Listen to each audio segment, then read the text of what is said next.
I'm back for part one of the final season.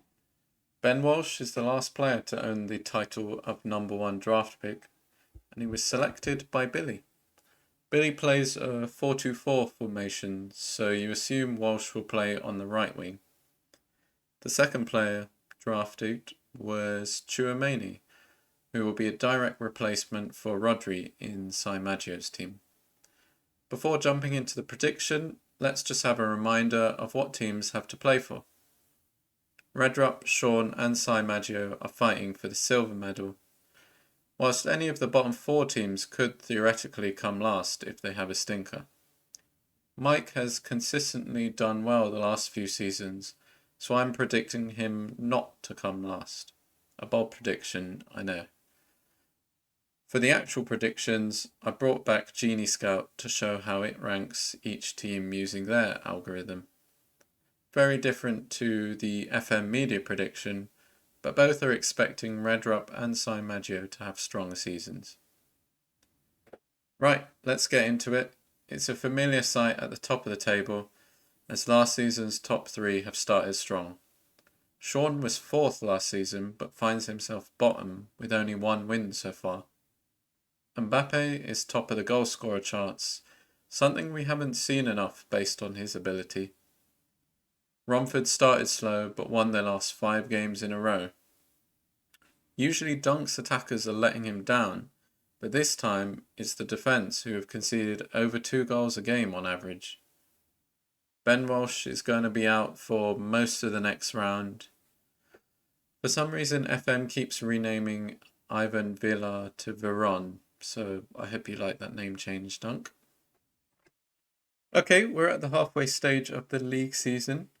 Tom has crept ahead of Redrup at the top with a better head-to-head record. There's a pretty big divide now between the top and bottom half of the league. Sai Maggio's minus 15 goal difference is largely down to a 4-0 and 5-1 losses earlier in the season, but his team have now lost 4 on the bounce. When we take a look at the XG table, Tom is significantly overperforming his expected points, while Billy is underperforming in front of goal. Let's now take a deeper look into each team to understand the figures a bit more. Haaland is scoring a goal a game but has only had an XG of 7.5, so that'll be a big factor on the XG table. A lot of players are averaging over a 7, apart from new DM Janar Bartomeu. Endrick has played all his games on the right wing. Interestingly, a lot of the assists have come from Kavicha and Vitinha, who aren't regular starters. Claudicir Oliva is the top scorer for Mike's team, matching his season-best goal tally already. Wirtz has also been performing well as his midfield partner. Unfortunately, Saka has had a very poor first half of the season. Roy's investment in defensive wonderkids is paying off so far, with no player scoring more than 4 goals but still sitting in 4th position. Ivan Malo seems to have taken Yeremy Pino's starting spot. New signing Chouameni is the only player averaging above a 7 for Sai Maggio. Estevão Agrelos has 177 CA but has the worst average rating in the team, closely followed by Kai Havertz.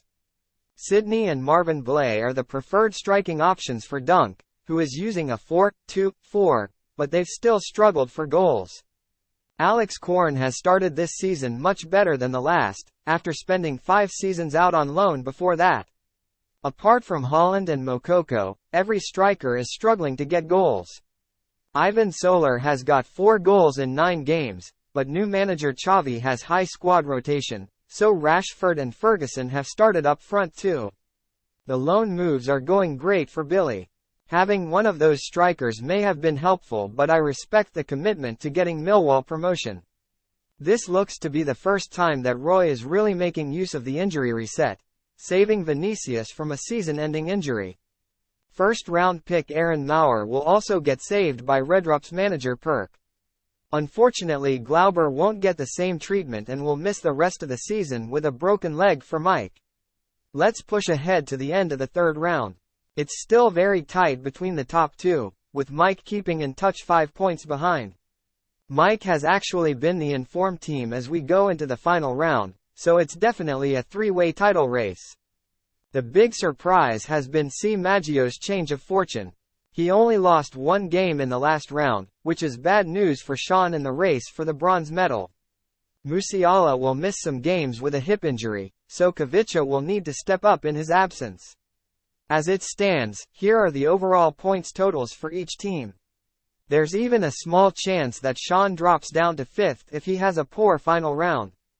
Dunk looks like he may be going from first in the pilot to last in this series.